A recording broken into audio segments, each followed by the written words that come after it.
sifter.com.au.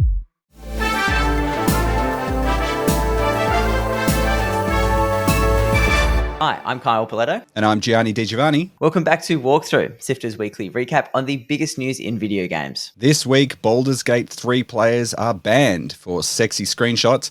Portal gets a massive mod that bridges the story between the two games, and the handheld race heats up with the first third-party device running SteamOS. Here's the news for Sunday, 14th of January. Let's go. Join the Sifter community on Discord at sifter.com.au/Discord. If you're playing Baldur's Gate 3 on Xbox and are tempted to snap a screenshot of some of the racier scenes in-game, you might want to slow it down a bit, champ, as Microsoft has been handing out bans. Reddit user Daddy Vegas found out because of an automatic upload feature, these birthday suit screens violated the community policies and 3 bans were issued in quick succession. It's not an automatic suspension though. Microsoft has confirmed that each clip is reviewed by a moderator before any action is taken. They've since provided a link to its support page with more information on how to turn off auto upload. But if you've been sending racy pics of your favorite wizards and bards, you might want to get your hand off it. The screenshot button, I mean. You can be starkers at any point in Baldur's Gate, so it's not just limited to the spicier sections. But Larian said if you're wanting to take screenshots, maybe turn off the mature content in the meantime and turn off auto upload. The handheld trend continues as the Steam Deck faces increased competition.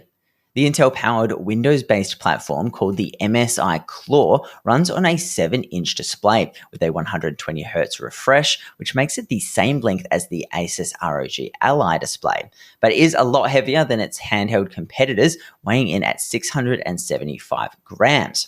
A lot of that is probably the big 53-watt-an-hour battery, which MSI says offers 2 hours of battery life under full workload conditions. Interestingly, at CES, Ayaneo, who've been in the handheld game for a while, have just announced the next Lite, which comes in a bit cheaper than the base model of the Steam Deck and runs a fork of SteamOS called HoloISO, an unofficial version of the software on Valve's handheld. Valve have said they're keen to get their operating system on other devices, but despite all these increasing specs outpacing the Steam Deck hardware, the other manufacturers are still playing catch-up when it comes to default software.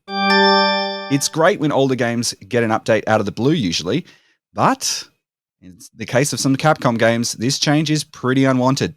Some fresh DRM. Capcom have been cracking down on mods lately after a caster was caught with a Chun-Li nudity patch in an official Street Fighter VI stream. Videos posted online which feature mods in Monster Hunter Sunbreak have been hit by DMCA takedowns as Capcom chases down anything that could cause potential reputational damage. DRM software Enigma Protect was added but removed after it caused some performance issues and a spate of negative reviews. But Capcom promises it will be back. I guess it's just a handy reminder that you don't really own the games that you buy on digital platforms. Speaking of mods, a fan-made 7-hour mod that bridges the gap between Portal 1 and Portal 2 has just dropped on Steam. The reviews are in, and this mod is pretty much universally loved by new and old fans. And after putting a few hours into it earlier this week, I can safely confirm it is incredible.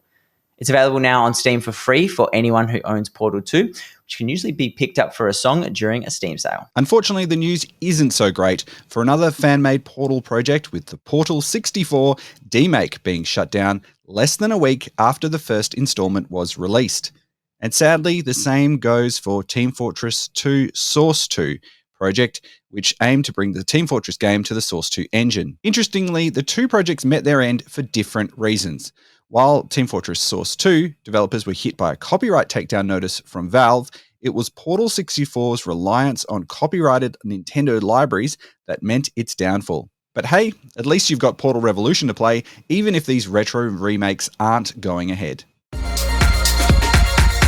That's it for the big headlines. Here are the games coming out this week. Prince of Persia is back with The Lost Crown, a 2.5D side-scroller where you play as Sargon, using time-based powers and swordplay to unravel puzzles in a cursed city. That's coming to all platforms on the 15th, and keep an eye on the drop rate feed, where Chris will be sharing his thoughts on this return to the series. Jump back into the world of Cult of the Lamb with a new update called Sins of the Flesh. Dubbed the Sex Update by fans, you'll hatch eggs, care and raise them until they're ready to pledge allegiance to your cult. Develop your cult on all platforms on the 16th. Two of the best early 2000s RPGs are coming to Nintendo Switch Online on the 17th with Golden Sun and its sequel, The Lost Age. If you've never played the Game Boy Advance originals, these games feature some incredible pixel art and fun systems that still hold up brilliantly today. And it's nice that new players will get a chance to try them. Get ready to make lots of pals in Pal World and then shoot them with guns on January 19th. In this Pokemon-style game with guns, you capture creatures, explore, and even fight monsters with various heavy weapons in this open-world survival game. This game looks mad.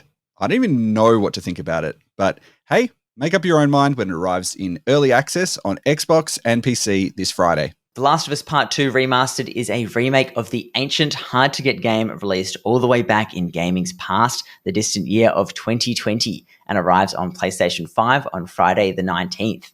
While the original PS4 game got a 4K update and looks and plays really well on PS5, this new version features better graphics somehow, and a new roguelike mode, and behind-the-scenes features.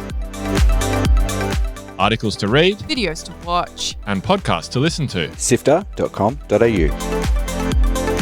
This has been Walkthrough by Sifter. My name is Kyle Paletto.